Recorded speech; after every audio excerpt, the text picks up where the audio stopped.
Hello there, I'm Fernanda Paiva, back bringing you some insights about the lunations. And this one is a very special one because it's part of the eclipse season. So this is the second eclipse season of 2025. So very important, very powerful, very transformative. And the more we know about this lunation, the more we can weave the potentials into our lives, into who we want to be and what we want to manifest in our lives. So the lunation that we're talking about now is the coming full moon, which will be happening on the 7th of September. So 7th of September, full moon at 15 degrees Pisces.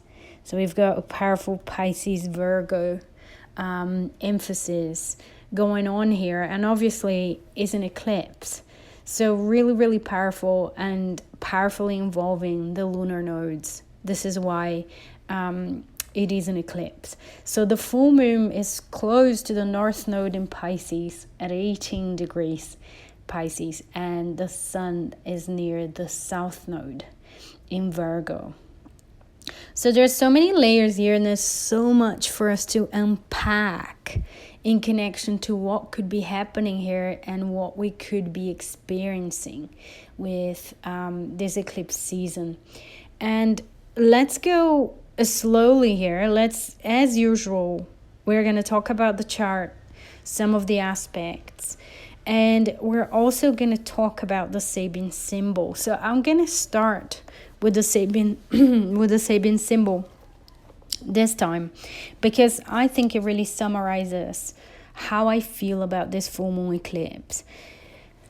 Then once I share with you the Sabian symbol, we can also talk a little bit about eclipses in general, why eclipses are so powerful astrologically and symbolically speaking, and the rest of the chart. Basically, what do I see here that's being repeated symbolically? So the Sabian symbol for the 15th degree of Pisces is: in the quiet of his study, a creative individual experiences a flow of inspiration. So in the quiet of his study, a creative individual experiences a flow of inspiration. So really stress on the flow of inspiration, because I really feel there's something really powerful connected to inspiration and connected with the flow, a state when we are fully awake, right? For anyone that does creative work, writing lyrics or painting, drawing, dancing, or if you enjoy sports, like radical sports, if you like skiing, for example, you know what we're talking about when we mention the flow. Is a state of being completely aware and not thinking, right? We're not really thinking and analyzing. That would be the Virgo side of this duality here, right? Virgo is about analysis, thinking, planning, separating what works from what doesn't work. And in order to do that, we need to reflect, we need to ponder. Pisces is about the flow, and in particular the 15th degree, which is where this full moon is happening. We have a double emphasis here on this idea, on this feeling of flowing. So really the first thing I want to say to you guys is, what brings you the flow, right? What puts you in that state? What is it that makes you feel really alive, that makes you feel really present, that you don't overthink things, that you can really do things with a kind of a higher intelligence almost, right? Guiding it. You know what needs to be done, but you're not thinking. You're not really analyzing anything, right? You're not really trying to control anything. You're just going with the flow. So there's something about that could be really honored during this full moon eclipse. But not only honored, something that we could really bring more into our lives, right?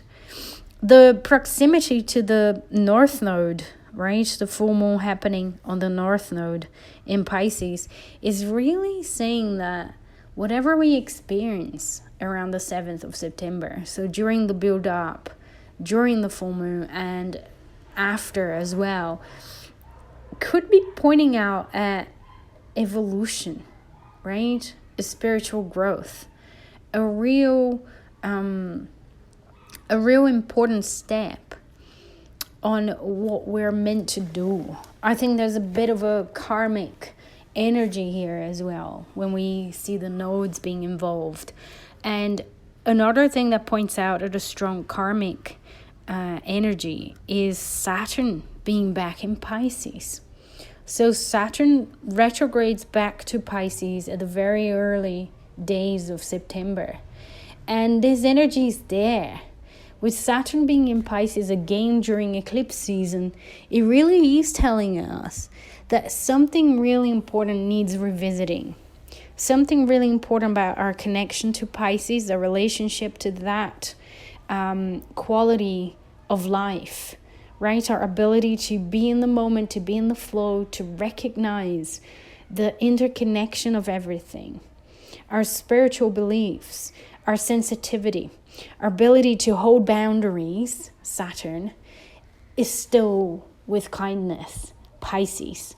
It is about being aware and knowing that there is a sense of connection between us all and that my actions can affect others.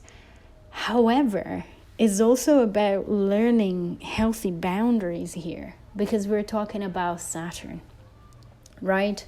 How to do boundaries with the heart, right? It's a heart-centered boundaries, I like to call it, with Saturn in Pisces. So that energy is pointing at something karmic as well, because Saturn is talking about lessons, maturity, growth, and past lives kind of, learning is also connected a little bit with the nodes as well as Saturn being considered mythologically the Lord of Karma. So Pisces has a very, very important emphasis here. Now, and the flow, the idea of the flow. So I really want you to keep holding the flow there as you listen to this message.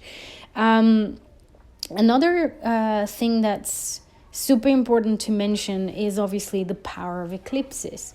And I've talked about it before, but I just really want to mention again, eclipse season is that time when we really need to let things go. And we really need to realize that there is a lot of clutter and we need to leave things behind.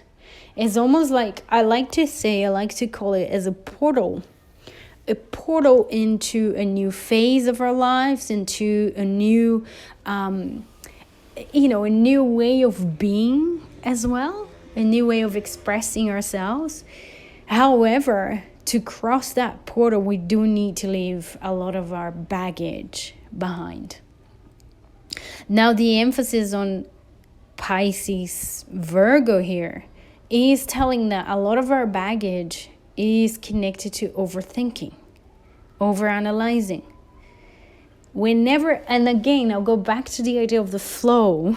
And again, many of you might be able to relate to this. I certainly can relate to this, that whenever I was in a flow, the moment I thought about what I was doing, the second, there's a split of second that I thought, oh my God, I'm surfing or whatever it is. I mean, I've never surfed, but when I was doing something that required equilibrium and whatnot, and the moment I thought about it, I fell off. Something just came out of balance. And that's what I feel about this particular full moon in these particular degrees here, the 15 degrees of Pisces and the idea of the flow, and the emphasis of Virgo there with the South Node is really telling us, let go of overthinking. Let go of overanalyzing, of trying to control how you get to a specific outcome. Sometimes going with the flow is the best way to allow things to flourish, right? To allow things to happen. So this full moon eclipse is going to be challenging us in that area.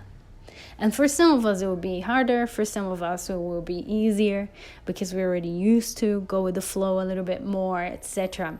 It really depends on our birth charts and our tendencies and where we're at in our lives as well, right? But the idea of the flow is very, very much under the spotlight here together with a big sense of transition that eclipse season really talks about. So it's like a full moon on steroids. It's very powerful, it's very strong. And obviously in Pisces, we might feel big feelings here. And this is where it takes me to a strong aspect to Jupiter as well. So looking at the chart of the full moon, the moon is in Pisces, forming a trine to Jupiter at 19 degrees Cancer. Now, the interesting thing from this aspect is that the moon is in the original sign of Jupiter, Pisces, and Jupiter is in the original sign of the moon, Cancer. So they're considered being in mutual reception. That's what we call it. They have a special connection and a special relationship, as well as forming a trine to each other as well. So that really brings me the idea of having very big feelings, very big emotions, very big sensitivities around this full moon. And it's something that we can use to be in the flow. So we can channel those emotions in whatever artwork we do, creative work that we do, or physical activities as well. I mean, with Pisces, we always want to chuck a little bit of mystical activities or mystical energies there. So we could talk about dancing, we could talk about meditating, spiritual practices in general as well. But for sure, painting, drawing, anything really that connects us with the flow would be very, very much welcome during this full moon. And I think that purposefully putting us in the state of flow could bring so much insight. We could definitely get a lot from that. We could definitely learn a lot from that. We could definitely direct a lot of this energy as well into the right places. So be with the flow during this full moon, and forget competition a little bit. You know, for now, with Saturn being back in Pisces, forget competition, forget ideals. You know, and really be in that flow, state, or that state of flow. Let's say. So you can reap the fruits here that we don't know what they are yet, but we can get in touch with that energy in a very magical way. I think there's something really powerful here. In terms of tarot cards, 15 degrees of Pisces is the middle decan of Pisces, and that is the decan that has a little bit of Cancer in it. So again, we've got that repetition of the moon in Pisces and Jupiter in Cancer, and the moon sort of Cancer Pisces flavor that's very powerfully present during this full moon, during this full moon eclipse. And so we get the moon card representing Pisces, we get the Chariot representing Cancer. But for that exact degree of Pisces, we get the Nine of Cups. So the Nine of Cups is also the card that's Jupiter in Pisces. So there's a lot of Jupiter here. There's a lot of Jupiter, Cancer, Pisces flavor. And it is about counting our blessings and enjoying the abundance around us and how we can channel this energy in the best way possible. So dreams can come true. I really get this vibe from this full moon energy. So that's it. I hope you guys make the most of it, that you have a beautiful time, and I will be speaking to you all soon. Take care.